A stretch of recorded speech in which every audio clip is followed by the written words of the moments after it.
আমার আব্বু মারা যাওয়ার পর আম্মু কোথায় জানি চলে গেছে, সেটা আমি আজও জানি না কোথায় গেছে। আচ্ছা, বুঝলাম। তাহলে তুমি এখন কার সাথে থাকো বর্তমানে? আঙ্কেল, এতদিন আমি আমার নানুর কাছে ছিলাম। নানু কিছুদিন আগে মারা গেছে, তাই এই পৃথিবীতে আমি এখন একা হয়ে গেছি। এই যে আঙ্কেল, আমার একটা রুটি দিবেন? একটা রুটি না আমার অনেক প্রয়োজন। কেন বাবু, তোমার কি ক্ষুধা লাগছে? রুটি খাবা? হ্যাঁ আঙ্কেল, আমার অনেক ক্ষুধা লাগছে, সকাল থেকে কিছু খাই নাই। কি বলতেছো তুমি, সকাল থেকে না খাওয়া? জি আঙ্কেল, আমি এখনো সকাল থেকে কিছু খাই নাই। আমাকে একটা রুটি দিবেন? আঙ্কেল, আমার ক্ষুধাতে পরানটা জানি কেমন করতেছে। আঙ্কেল, দেন না আমার একটা রুটি, আমি সারাদিন কিচ্ছু খাই নাই। আচ্ছা, এটা তুমি নাও। ভাইয়া, আমাকে আরেকটা রুটি দাও।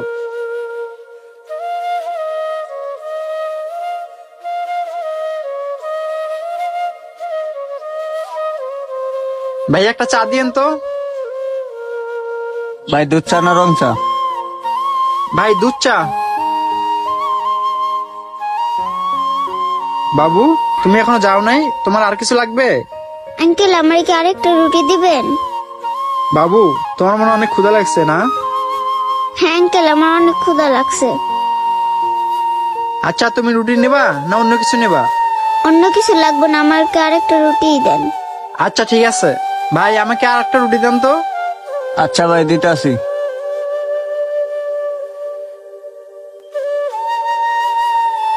বাবু, এই নাও। আঙ্কেল, আপনি সত্যি না অনেক ভালো মানুষ। আঙ্কেল, আমি সকাল থেকে অনেক মানুষের কাছে একটা রুটি চাইছি, কেউ দেয় নাই। শেষে আপনার কাছে আসলাম, আপনি দুইটা রুটি দিলেন। আল্লাহ আপনার অনেক ভালো করবে। আচ্ছা বাবু, একটা কথা জিজ্ঞেস করি তোমাকে। আচ্ছা আঙ্কেল, কি বলবেন বলেন। বাবু, তোমার আব্বু আম্মু কোথায়? বাবু, তোমার আব্বু আম্মুর কথা শুনে তুমি চুপ হয়ে গেল কেন? বলো, তোমার আব্বু আম্মু কোথায়? আঙ্কেল, আপনি কি জানতে চান আমার আব্বু আম্মু কোথায়? হ্যাঁ বাবু, বলো, তোমার আব্বু আম্মু কোথায়? আঙ্কেল শুনেন তাহলে, আমার আব্বু আম্মু কোথায়।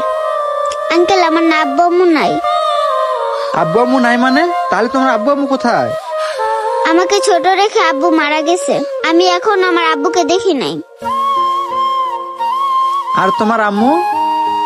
আমার আব্বু মারা যাওয়ার পর আম্মু কোথায় জানি চলে গেছে, সেটা আমি আজও জানি না কোথায় গেছে।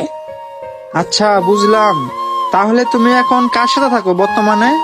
আঙ্কেল, এতদিন আমি আমার নানুর কাছে ছিলাম। নানু কিছুদিন আগে মারা গেছে, তাই এই পৃথিবীতে আমি এখন একা হয়ে গেছি। বাবু, তাহলে তুমি এখন থাকো কোথায়? কার সাথে থাকো? আঙ্কেল, এখন আমার থাকার মতো কোনো জায়গা নাই। এতদিন আমি যার কাছে ছিলাম উনিও পৃথিবী ছেড়ে চলে গেছে। আচ্ছা বাবু, তোমাকে আমি একটা কথা বলি। জি আঙ্কেল, বলেন। আমি যদি তোমাকে আমার সাথে আমাদের বাসায় নিয়ে যাই, যাবা আমার সাথে? থাকবে আমাদের বাসায়? তুমি যদি আমাদের বাসায় থাকো, তাহলে তোমাকে আমি স্কুলে ভর্তি করায় দেবো। আঙ্কেল, এই পৃথিবীতে আপন বলে আমার আর কেউই নাই। আঙ্কেল, আপনাকে দেখে মনে হচ্ছে আপনি অনেক ভালো মানুষ। এখন আঙ্কেল, আপনার যেটা ভালো মনে হয়। ঠিক আছে বাবু, তাহলে তোমাকে আমার সাথে বাসায় নিয়ে যাই। তুমি আমার পাশে বসো, আমি রুটির বিলটা দিয়ে দেই। ভাই, আমার কত জানি হচ্ছে? বাবু, চলো তাহলে আমরা বাসায় যাই। আসসালামু আলাইকুম বন্ধুরা, আমাদের গল্পটি আপনাদের কাছে কেমন লাগছে? ভালো লাগলে অবশ্যই লাইক কমেন্ট শেয়ার করে সবাইকে দেখার সুযোগ করে দিবেন। ধন্যবাদ সবাইকে।